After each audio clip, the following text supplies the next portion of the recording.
Hello friends, welcome back in my YouTube channel R F का nursing classes. तो आज हम लोग डिस्कस करेंगे प्रोस्टेट कैंसर, जो कि बहुत ही ज़्यादा इंपॉर्टेंट टॉपिक है। तो सबसे पहले अगर आप मेरे चैनल पर नए हैं तो प्लीज़ मेरे चैनल को सब्सक्राइब कर दे, वीडियो को लाइक कर दे और जो बेल आइकन है उसको प्रेस कर दे, जिससे मैं जो भी नेक्स्ट वीडियो अपलोड करूँ उसका नोटिफिकेशन सबसे पहले आपको मिल सके। और आप मेरा वीडियो अगर फेसबुक पर देख रहे हैं तो प्लीज़ मुझे फेसबुक पर फॉलो करें। तो स्टार्ट करते हैं आज का क्लासेस विदाउट डिले। सबसे पहले इसका हम लोग डिफिनीशन डिस्कस करेंगे, जो प्रोस्टेट कैंसर होता क्या है। तो इसमें दे रहा है prostate cancer is a disease which only affect man, यानी कि जो प्रोस्टेट कैंसर होता है वो एक प्रकार का बीमारी है जो कि मेनली अफेक्ट करता है मेन को।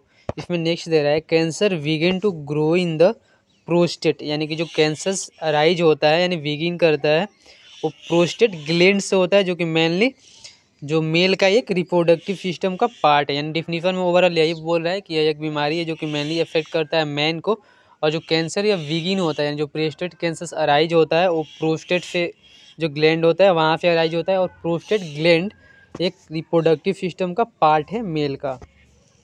ओवरऑल यही था डिफिनीशंस में।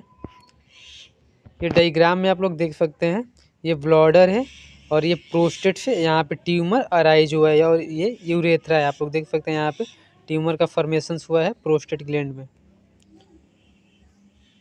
इटियोलॉजी क्या क्या है इसका, एज 50 ईयर ऑफ एबव, या 50 साल से जो ज़्यादा हो जाता है पर्सन तो उसमें ज़्यादा चांसेस रहता है।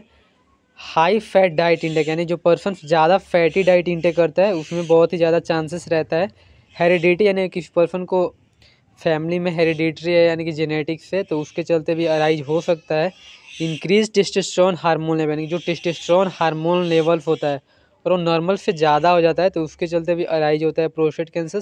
लेट प्यूबर्टी, यानी अगर किसी मेल में प्यूबर्टी लेट होता है तो उसके चलते भी अराइज हो सकता है। High frequency of sexual partner, यानी जो भी सेक्सुअल पार्टनर है अगर उसका हाई फ्रीक्वेंसीज रहता है तो उसके चलते भी हो सकता है। मल्टीपल सेक्सुअल पार्टनर, यानी कि बहुत ही ज़्यादा सेक्सुअल पार्टनर्स रहते हैं तो उसके चलते भी अराइज हो सकता है प्रोस्टेट कैंसर।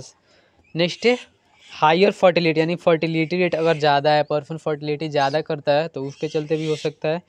केमिकल कार्सिनोजेन, यानी कार्सिनोजेन के संपर्क में आता है, उससे एक्सपोजर पे आता है तो उसके चलते भी अराइज हो सकता है। एसटीडी, यानी सेक्सुअल ट्रांसमिटेड जो डिजीज होता है जैसे कि गोनेरिया अगर होता है तो उसके चलते भी प्रोस्टेट कैंसर हो सकता है। तो ओवरऑल यही था हम लोग का इटियोलॉजी और रिस्क फैक्टर्स।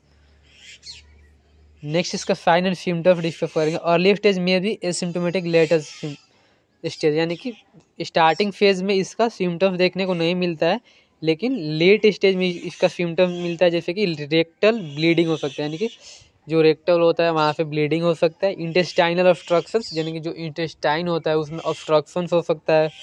एब्डोमिनल पेन हो सकता है, वेट लॉस हो सकता है, एनोरेक्सिया हो सकता है, यानी भूख नहीं लगेगा, नोजिया वोमिटिंग हो सकता है उस पर्सन को, पैल्पेबल मास हो सकता है, डायरिया सफ़र करता है person, black and tarry stool हो सकता है, कॉन्स्टिपेशन हो सकता है पर्सन को, ब्लड इन स्टूल हो सकता है, यानी कि स्टूल में ब्लड हो सकता है, एनीमिया ड्यू टू रेक्टल, यानी कि रेक्टल ब्लीडिंग होता है तो ब्लड लॉस होगा तो पर्सन एनीमिया सफ़र कर सकता है, वीकनेस हो सकता है एनीमिया के चलते, और नोजिया वोमिटिंग हो सकती है। यहाँ पे 2 बार मेंशन कर दिया है।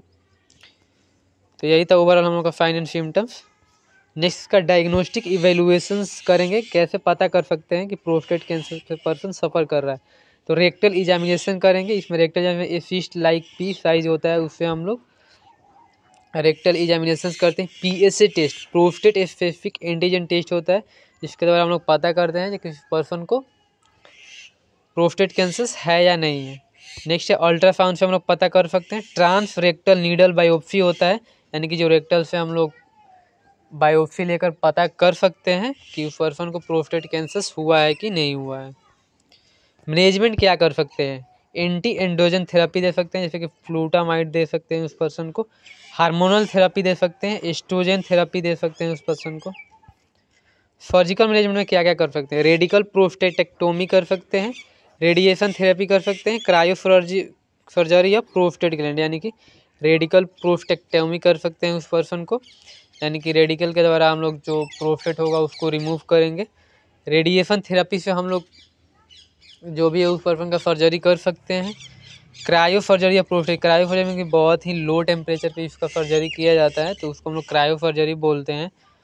तो इसके द्वारा भी हम लोग सर्जरी कर सकते हैं प्रोस्टेट ग्लैंड का। ये सर्जिकल मैनेजमेंट था हम लोग का, रेडिकल प्रोस्टेक्टोमी, रेडिएशन थेरेपी और cryo surgery of prostate gland. Nursing diagnosis क्या क्या कर सकते हैं हम लोग, तो sexual dysfunction related to side effect of therapy, यानी कि जो भी थेरेपी देंगे उस पर्सन को तो उसके चलते सेक्सुअल डिसफंक्शन होने का चांसेस रहता है, तो उसके रिलेट करके हम लोग बना सकते हैं। Anxiety related to fear of disease, यानी कि उस पर्सन को अगर प्रोस्टेट कैंसर होता है तो उसके चलते उस पर्सन को एंजाइटी फियर होगा, तो उसके चलते उस पर हम लोग नर्सिंग डायग्नोसिस बना सकते हैं। Chronic pain related to disease process, यानी कि जो पर्सन को डिजीज प्रोसेस हुआ है यानी क्रोनिक पेन है तो उस पर भी हम लोग बना सकते हैं nursing diagnosis. Then thank you all and I hope जो आज का क्लासेस था वो आप सबको समझ में आया होगा। तो अगर मेरा वीडियो अच्छा लगा हो तो प्लीज़ मेरे चैनल को सब्सक्राइब करें, वीडियो को लाइक करें और जो बेल आइकन है उसको प्रेस कर दें, जिससे मैं जो भी नेक्स्ट वीडियो अपलोड करूँ उसका नोटिफिकेशन सबसे पहले आपको मिल सके। Then thank you for watching my video.